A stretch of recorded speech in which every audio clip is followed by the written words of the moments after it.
Isang mapagpalang umaga sa ating lahat, mga kapatid ko kay Kristo, mula sa The Solid Rock Morning Devotion.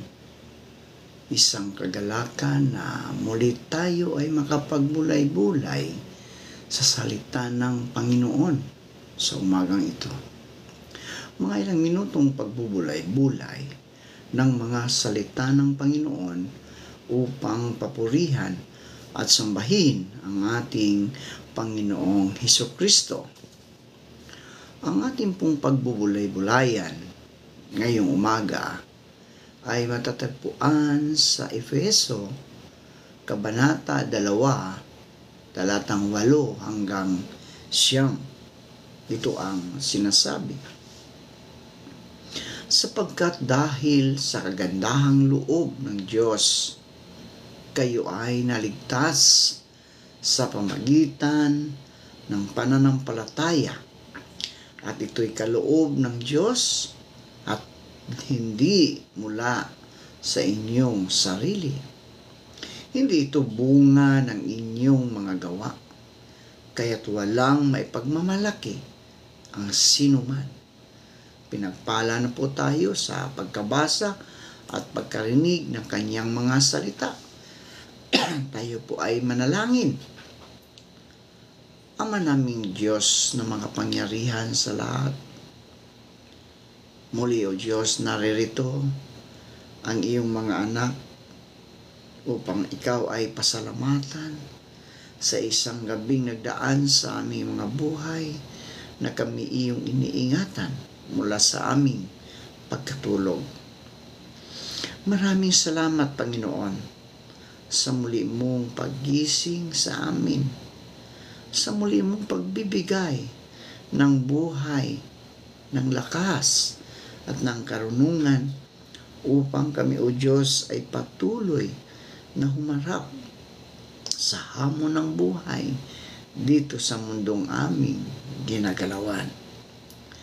Sa umagang ito, Panginoon, patuloy kong inilalapit sa inyo ang aming mga kaibigan na nasa banig ng karamdaman.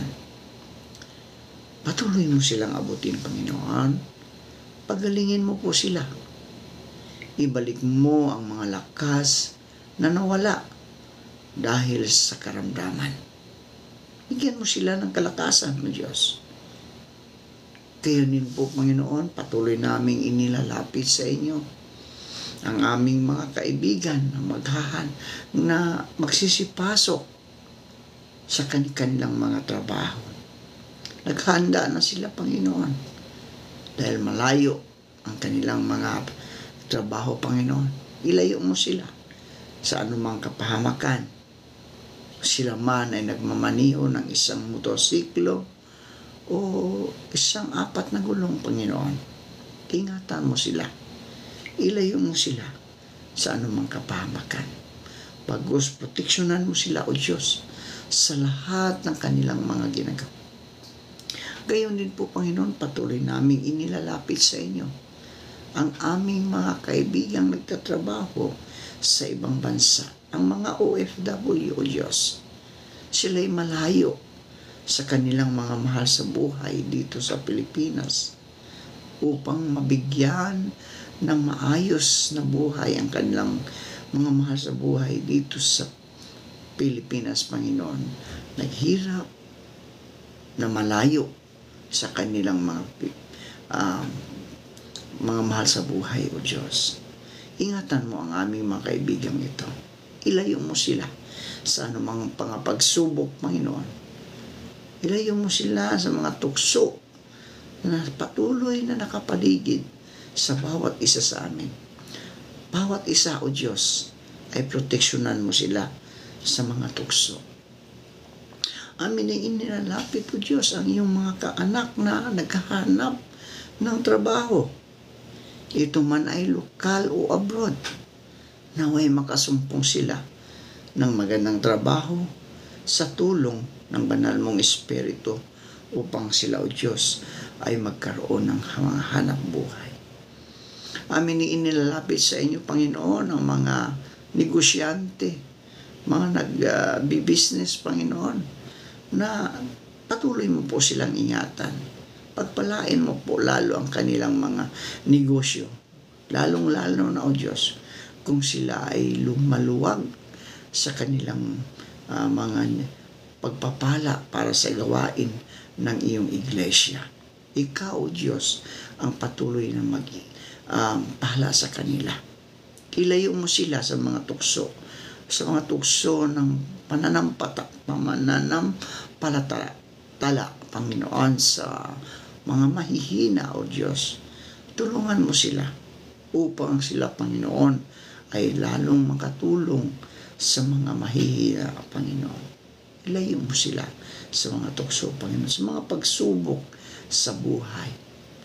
Panginoon Jesus, patuloy ko rin itinataas sa inyo ang mga matatanda. Patuloy mo silang ingatan, O Diyos. Bagamat mahina na ang kanilang mga katawang lupa dahil sa kanilang katandaan, Panginoon. Lord, nasa iyo kami. Ang aming mga buhay, Panginoon, ay ikaw, Diyos, ang siyang namayakda. Ikaw, Diyos, ang siyang may alam. Kaya kami, O Diyos, ay patuloy na sumasandig sa inyo, sa inyong kapangyarihan, sa inyong sa aming pagtitiwala, Panginoon, na ikaw, Diyos, ang siyang mag-iingat sa lahat mong mga anak. Panginoong Isus, maraming salamat sa lahat ng mga katugunan sa aming mga panalangin sa pangalan ni Jesucristo na aming Diyos at tagapagligtas. Amen. Paano ko ibabahagi ang aking patutuo bilang isang Kristiyano? Iyon po ang pamagat ng ating pagbubulay-bulayan ngayong umaga. Paano ko ibabahagi ang aking patutuo bilang Kristiyano? Ang isang epektibong patutuo ay nagpapahayag ng iyong sariling karanasan at ng Ebanghelyo ni Kristo upang ang isang tao ay magkaroon ng impormasyon tungkol sa proseso ng kaligtasan. Una, mag-umpisa sa pamagitan ng pagtatala ng mga detalye tungkol kung paano ka nagtiwala kay Kristo upang iligtas ka sa iyong mga kasalanan. Makakatulong ang mga susunod na mga tanong, mga kaibigan. Ito ngayon ang mga tanong. Sino ang nagsabi sa iyo ng tungkol kay Kristo? Sino ang nagsabi sa iyo tungkol kay Kristo?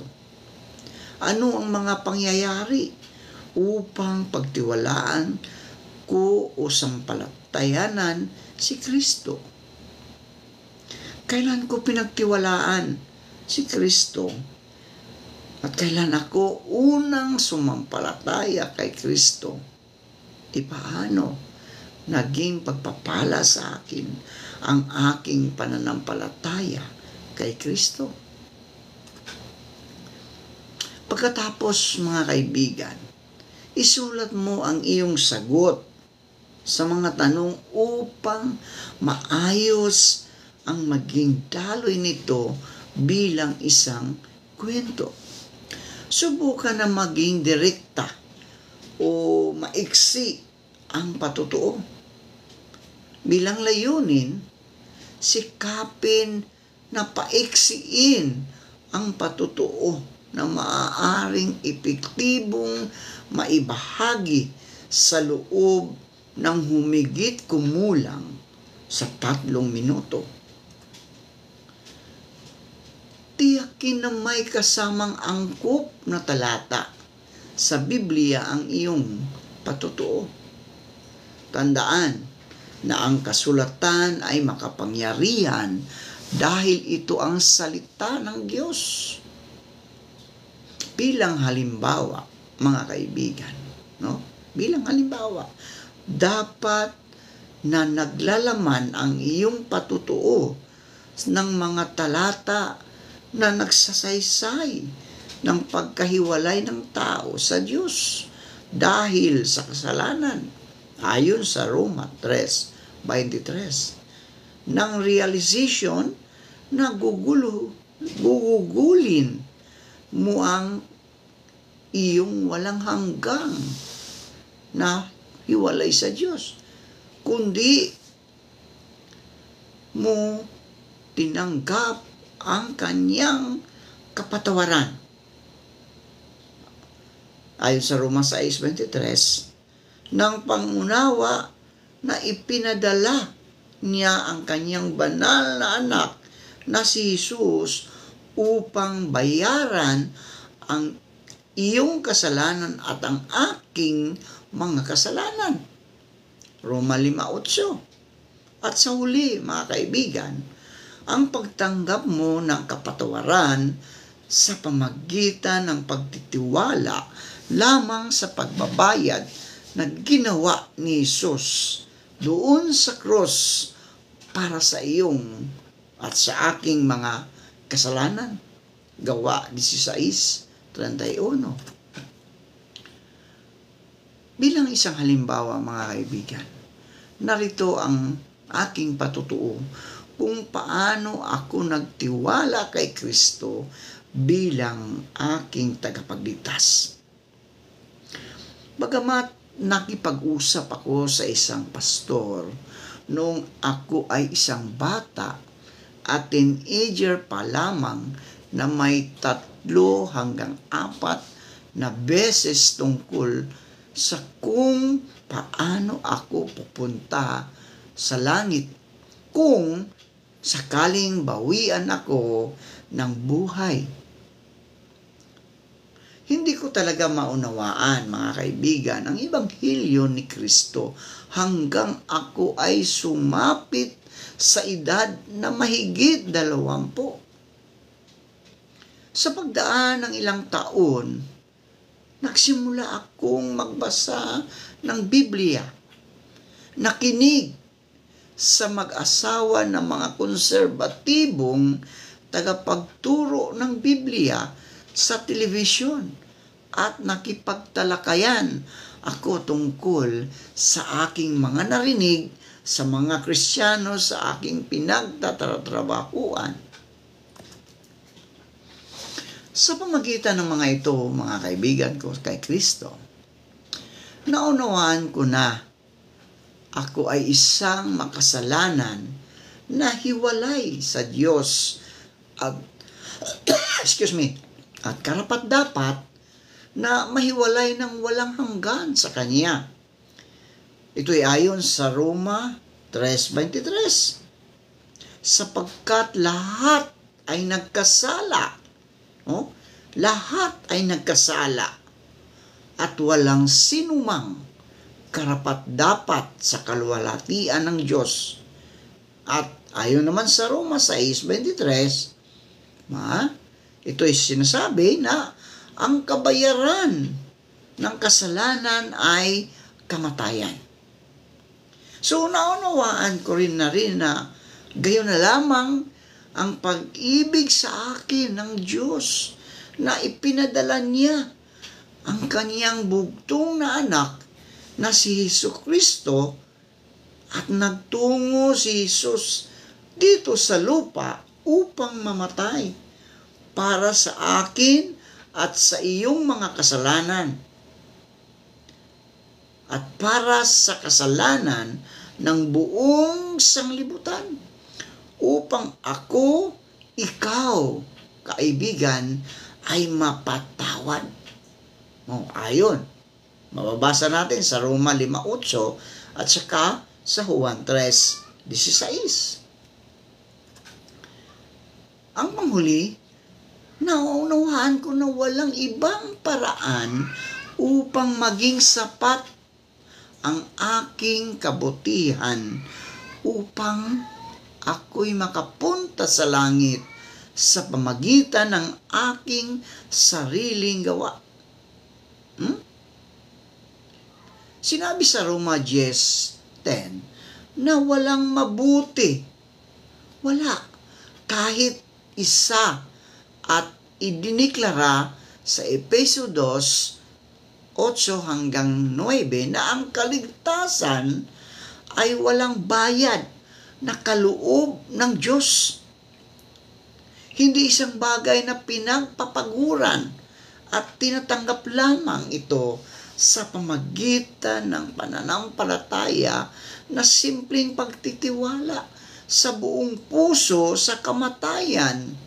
Sa kamatayan, pagkalibing at pagkabuhay na manguli ni Kristo bilang kabayaran sa akin at sa iyong mga kasalanan, mga kaibigan ko kay Kristo.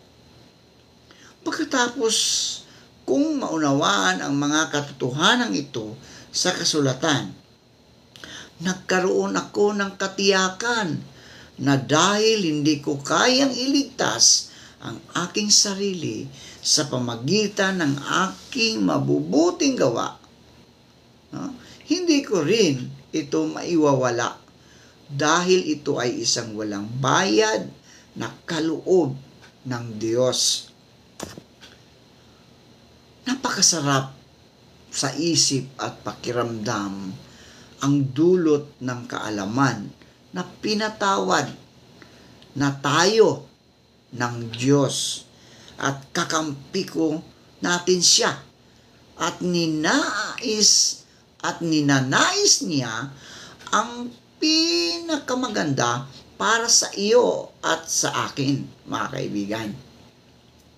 Sa umpisang ating mga buhay na kay Kristo, siya na ang tumira sa ating mga puso sa pamagitan ng banal na Espiritu at patuloy na pinababanal tayo sa pamagitan ng kanyang salita at pagkilos sa ating mga buhay.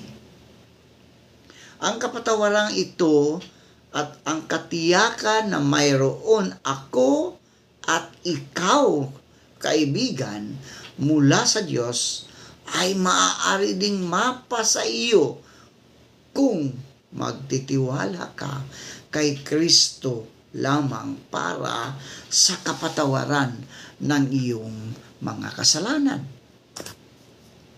Manalangin tayo. Panginoong Diyos, naway matutunan po sana naming magpasalamat sa lahat ng mga biyaya na ipinagkaloob po ninyo sa amin. Matutunan po sana namin ang makontento dahil hindi na mahalaga kung maliit man o malaki ang mga biyayang ito. Ang importante, Panginoon, ito ay galing po sa inyo. Aming Diyos, nasa iyong mga kamay ang aming pag-asa at ang aming pagtitiis na magbunga nawa ng kabutihan sa pamagitan mo.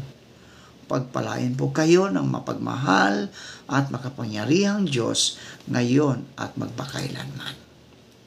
Panginoong Hesus, ipinapanalangin po namin ang aming mga kaibigan na naliligaw ng landas.